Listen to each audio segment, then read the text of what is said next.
Bueno, muchas gracias a todos por venir. Es un honor para mí estar hoy aquí, pues bueno, implementando y hablando un poquitín de todo lo que hago habitualmente. Hoy me he encontrado un poco dormido porque acabo de llegar justamente de Caracas ayer a la 1 de la mañana de dar allí también formaciones y estoy un poco cansado. Entonces, bueno, voy a intentar hacerlo lo mejor posible y sobre todo no aburriros mucho con esto, ¿no? ¿Qué es el ojímetro, no? Cuando tú pones en la Real Academia Española qué es el ojímetro, la definición es un hipotético instrumento de medida que hace referencia a valorar a ojo y es una estimación superficial o subjetiva. ¿Por qué pongo esta definición? Porque a día de hoy, todavía en el deporte y también en fisioterapia o en rehabilitación, seguimos utilizando el ojímetro como medida o instrumento. Algo que a día de hoy en las tecnologías y en la era tecnológica en la cual nos estamos desarrollando realmente pues no tiene mucho sentido, ¿no? Sobre todo si queremos tener una readaptación y queremos tener unos procesos de recuperación que no sean subjetivos. ¿Por qué valorar y cuantificar con datos? Bueno, al final el fin de la subjetividad está cerca. Está claro que hace años pues, mi abuela no quería tener un teléfono móvil y a día de hoy pues con 93 años me escribe por WhatsApp, ¿no? O sea, sí o sí vas a tener que integrar la tecnología paulatinamente dentro de lo que es tu rehabilitación o tus procesos de readaptación con tus deportistas. Luego, notas mejoría son solo percepciones exclusivas de los deportistas. Muchas veces los cambios neuroplásticos que se producen a nivel neuronal después de una lesión acaban produciendo también lo que son alteraciones del gesto motor y también procesos de mapas cerebrales borrosos que acaban produciendo alteraciones que el paciente o el deportista muchas veces no está teniendo una realidad y que debemos de poder cuantificar con datos objetivables.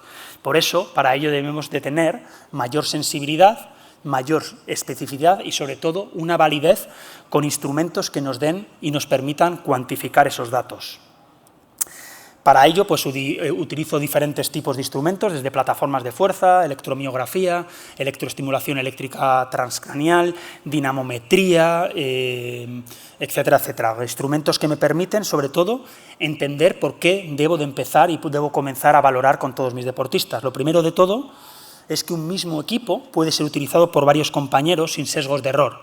Es decir, no es normal que a día de hoy sigamos utilizando pues, instrumentos como pueden ser dinamómetros que no son digitales o simplemente balances musculares o goniometrías con goniómetros que a día de hoy se sabe que hay interevaluador unas diferencias de más del 50 o 55%, por lo tanto el que un mismo equipo pueda ser utilizado por otros compañeros, como por ejemplo cuando yo dejo a mis pacientes y después les vuelvo a valorar y veo qué es lo que ha sucedido, otros compañeros también pueden utilizar esa tecnología sin que haya un sesgo de error.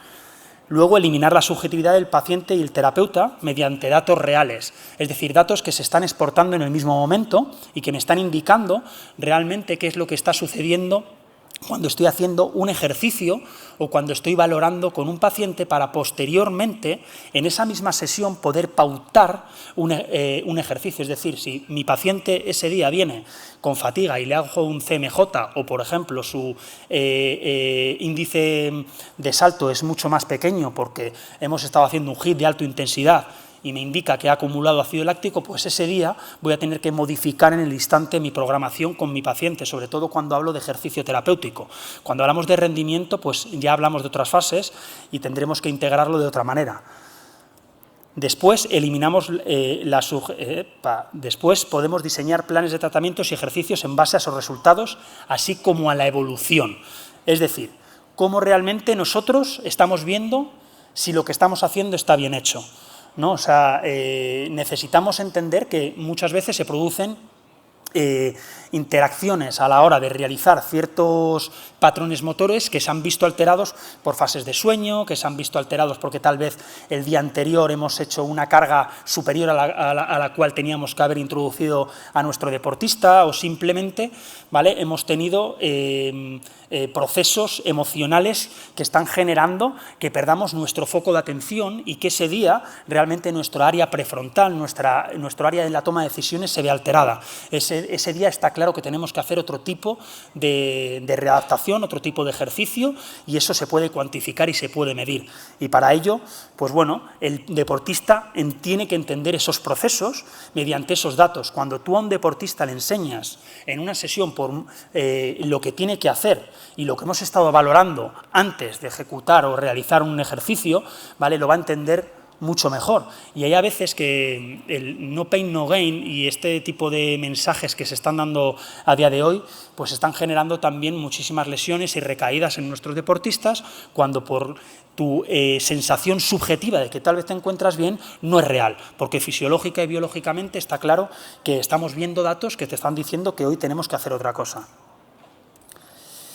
Para ello, pues bueno, siempre que tenemos una lesión, tenemos una alarma, un dolor, eso va a generar cambios neuroplásticos en nuestro cerebro, se va a generar una neuromodulación, va a producir también que estos procesos de alteración de la sensibilidad generen desaferencias propioceptivas, el tálamo no va a procesar la información y, por lo tanto, cuando se lleve al área motora, lo que va a producir es un gesto motor alterado, ¿vale? Y estos gestos motores alterados muchas veces no los vamos a observar si no los cuantificamos. ¿Por qué? Porque lo que va a producir es algo que se llama una inhibición corticoespinal. Va a producir esas desaferencias propioceptivas, como por ejemplo atrofias iatrogénicas en el cuádriceps, en un ligamento cruzado anterior, que vamos a estar utilizando entrenamiento o ejercicios de fuerza en nuestro deportista y no nos estamos dando cuenta que hasta que no activemos esa vía corticoespinal y generemos nuevas redes neuronales, nuestro deportista no va a ser capaz de reclutar toda la musculatura, como vamos a ver posteriormente en un estudio. Por ello, para ello debemos de evitar esos mapas cerebrales borrosos en los cuales debemos de integrar la tecnología para poder evitar todos estos procesos y estos cambios plásticos que nos van a provocar ese gesto y esa alteración motora. Porque muchas veces interoceptivamente y propioceptivamente, que son los dos sentidos que van a tener mayor relevancia en nuestros 5 órganos de los sentidos, se van a ver alterados por estos procesos y no los estamos teniendo en cuenta. Por ello, por ejemplo, cuando yo valoro a uno de mis deportistas después de unos meses que me llega derivado de otra persona, estamos viendo que, por ejemplo, con electroestimulación magnética transcraneal vemos que el tracto corticoespinal está inhibido, es decir, se ha hecho mucho más pequeño, ¿vale? Valoro la sensibilidad y me estoy dando cuenta de que cómo voy a poder yo hacer un ejercicio de propiocepción con mi paciente cuando su vía corticoespinal y toda la información sensitiva del asta posterior de la médula están alteradas y las vías espinotalámicas mediales, laterales, etcétera, etcétera, no están integrando toda esa sensibilidad. El tálamo no procesa la información y entonces me encuentro con que vienen pacientes con que no tienen equilibrio, no tienen propiocepción, no son capaces de hacer un test de Rommenberg. Valoro lo que es el RFD, ¿vale? Valoro lo que es el RFD y me estoy encontrando aquí con un paciente que han pasado casi 9 meses y tiene una diferencia de un 52% de fuerza, pero es que encima los 300 milisegundos que tiene que tardar en hacer esa fuerza isométrica a una velocidad que tiene una relación directa con la vía corticoespinal que va desde el sistema nervioso central, desde nuestras áreas motoras hasta nuestra musculatura y hasta nuestra articulación, está reducida. Entonces, damos el alta cuando utilizamos el ojímetro y no nos damos cuenta que el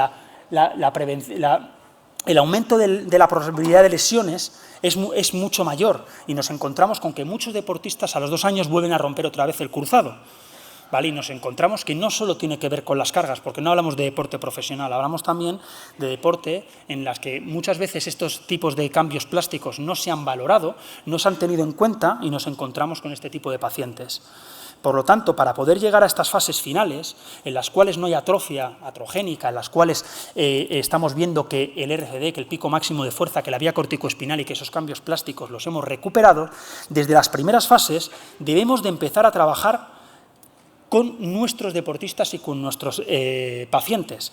Para ello, yo muchas veces lo que hago es valorar en este ligamento cruzado anterior, en la primera fase, cómo es el apoyo en una plataforma de fuerza, pero no para ver cómo es la presión, sino para ver cómo integra mi paciente la sensibilidad. ¿Por qué? Porque muchas veces la amígdala y la ínsula, que tienen relación directa con el movimiento, pero también con las emociones, nos están provocando, ¿vale?, que generemos una kinesofobia, una conducta de miedo al movimiento. Y eso nos está produciendo que posteriormente nuestros deportistas, ¿vale?, a la hora de realizar un gesto técnico, generen un patrón motor alterado, pero no porque tengan solo ese factor emocional, sino porque su área premotora primaria, que tiene una relación directa con la toma de decisiones, se va a ver alterada. Si esto se mantiene en el tiempo, producimos algo que se llama mapa cerebral borroso. Es decir, como diría el neurocientífico Pascual Leone, es cuando tu cerebro no es capaz de reconocer adecuadamente sus músculos y sus articulaciones, su área motora primaria. Por lo tanto, si tú haces una resonancia magnética, lo que vas a ver es que ese cuádriceps o esa rodilla está borrosa. Es decir, se han generado cambios plásticos. El software y el hardware, que sería dentro del homúnculo esos mapas cerebrales, tanto sensitivos como motores, se han visto alterados. Y si no los recuperamos, por mucho que tú quieras trabajar la fuerza o la propiocepción, el cerebro no ha producido esos cambios plásticos para poder eliminar ese mapa cerebral borroso. Y eso es lo que va a producir una lesión en un futuro.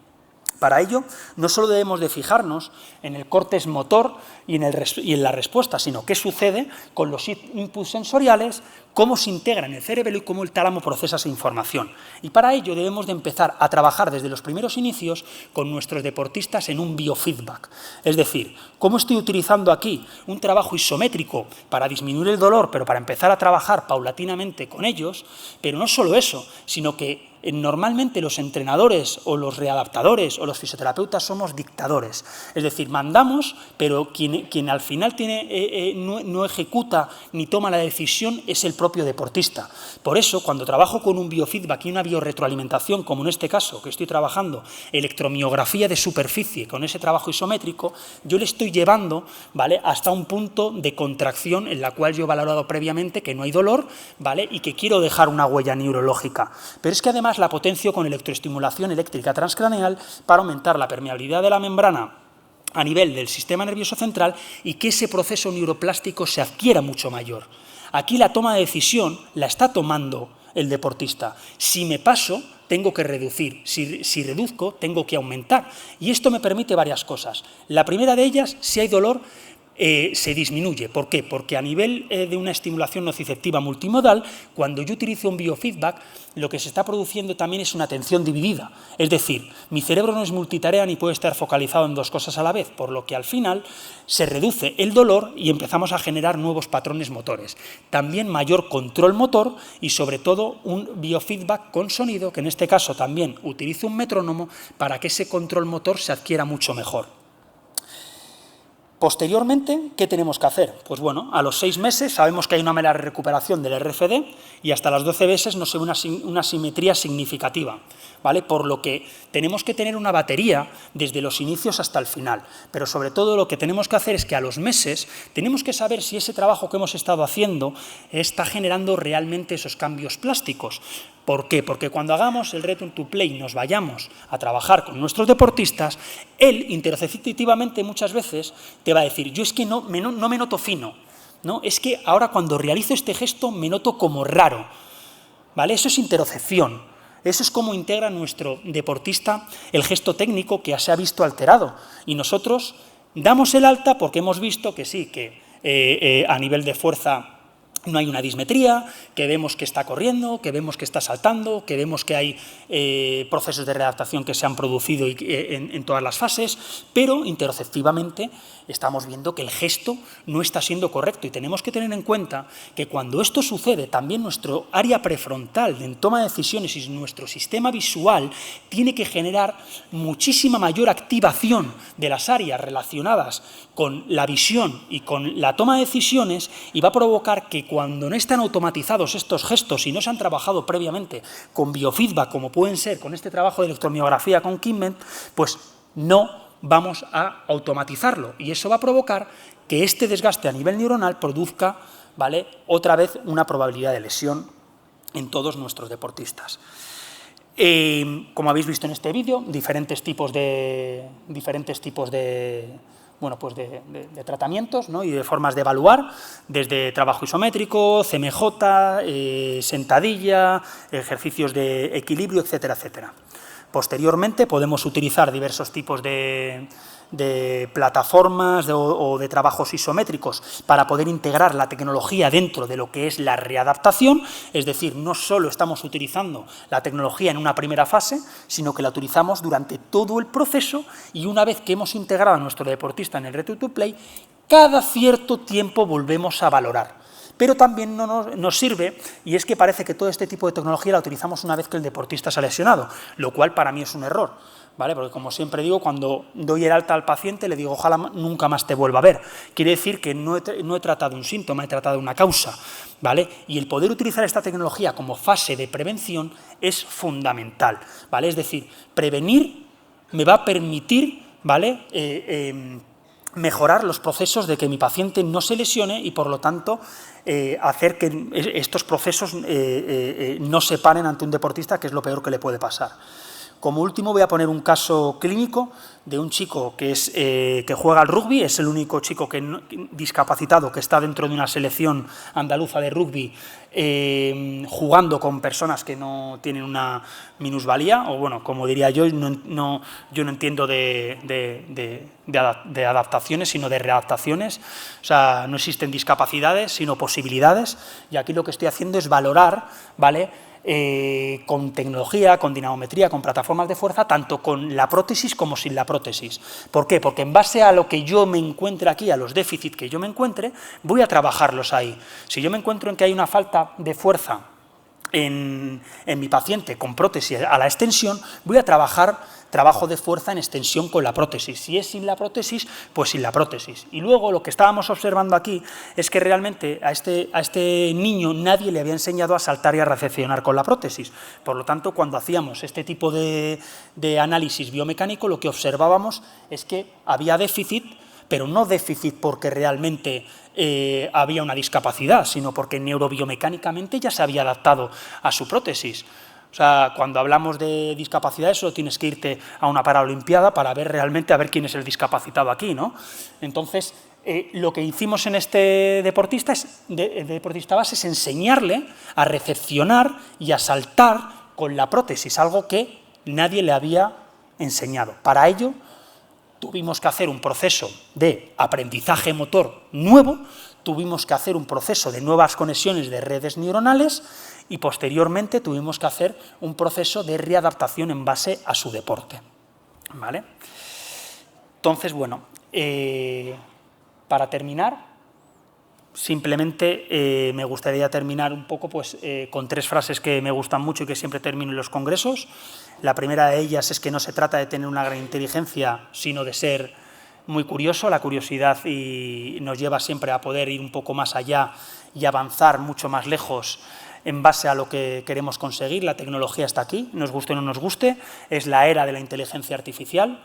A día de hoy no nos vamos a imaginar lo que es el mundo ahora dentro de 10 años, por lo tanto tenemos que ir poco a poco adaptándonos a ello y no ser reticentes.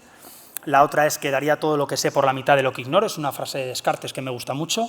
Estamos en el mundo de la salud, realmente es un conocimiento infinito. Hace poco leí un estudio que decía que necesitaríamos 100 años leyendo 24 horas al día para poder leer todos los estudios que hay en PubMed. Y por último, pues es una frase que me gusta mucho también y que la digo mucho también a mis pacientes, y es que ¿para qué tomarse la vida tan en serio si la vida es una alucinante aventura de la cual jamás saldremos vivos? Muchas gracias.